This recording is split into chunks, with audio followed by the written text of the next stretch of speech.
Всем привет! Сегодня на обзоре AMX-50B, полевая модернизация, комплектация. Так, а по оборудованию давайте пройдемся. Механизм. Так, стабилизатор, турбинка и механизм поворота. Это под полевую модернизацию я себе выстрелила основа, больше 90% я играю с этой комплектацией.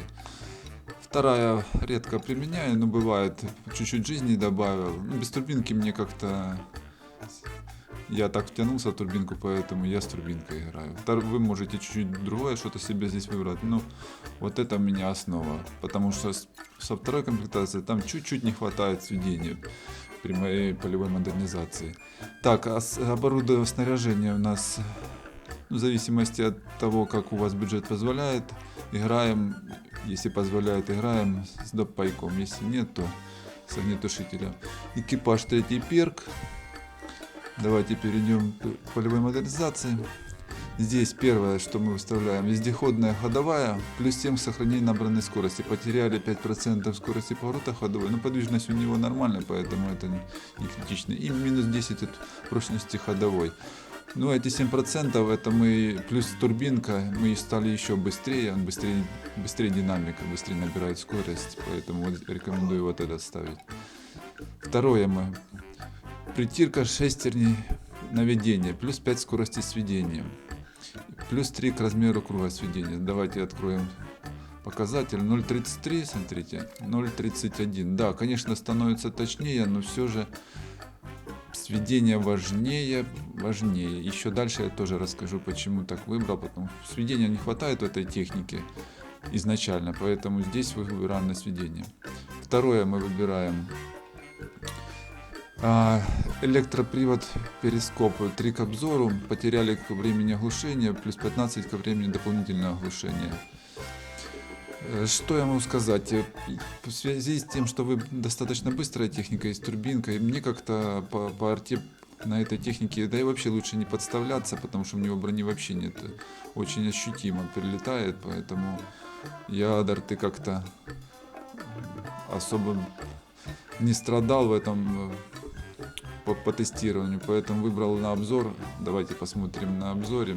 Так, наблюдение 455 обзор. Если вот этот поставим, 429, но это с допайком, а без допайка там 406, еще меньше, поэтому все же, если от арты прилетает вам, тогда ставьте это оглушение. Если более-менее, изначально я бы советовал бы вот это поставить. Если будет прилетать, то поменяйте. Мне пока не прилетало особо так сильно напряжно. Все, здесь определились. Следующее. Акцентное введение огня. Минус треть времени заряжания. Давайте посмотрим. Перезарядка 27,8. 28,76. Ну там полсекунды, что мы потеряли? Мы потеряли назад где-то тут 3 максимальной скорости назад. Но за счет того, что, как я уже сказал, у нас турбинка, мы выходим, в принципе, на ту скорость, которая должна быть. И при этом ускоряем пушку. Здесь выбираем вот это, акцент наведения огня. Следующее. Плюс 6 скорости сведения. Плюс 6. И здесь, вот видите, плюс 6, уже плюс 12. И минус от запаса прочности, но запас прочности мы выровняли. Плюс 3 к запасу прочности машины, видите? То есть мы вышли по запасу на 0. И плюс 15 размера круга сведения. Вот этот механизм поворота, который я вам говорил, вот это он там делает 7%, частично компенсирует. Но это именно вот с этой комплектацией, что мы где-то выходим, вот четенько получается, 2 секунды между выстрелом, где-то так вот. Если вот этот ставить, тут вообще без вопросов, все точно. Ну вот с этим, я говорю, как раз именно то, что нужно получается.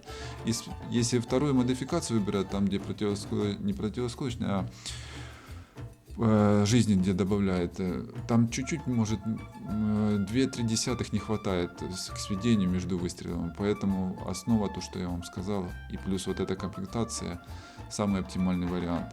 Все это вам дает за 3%, когда все выкачали, прочности машины, и 3 от разброса при движении ходовой, и минус 3 от разброса при поворотах ходовой. Здесь мы выбрали на турбинку, потому что турбинкой очень кайфово играть.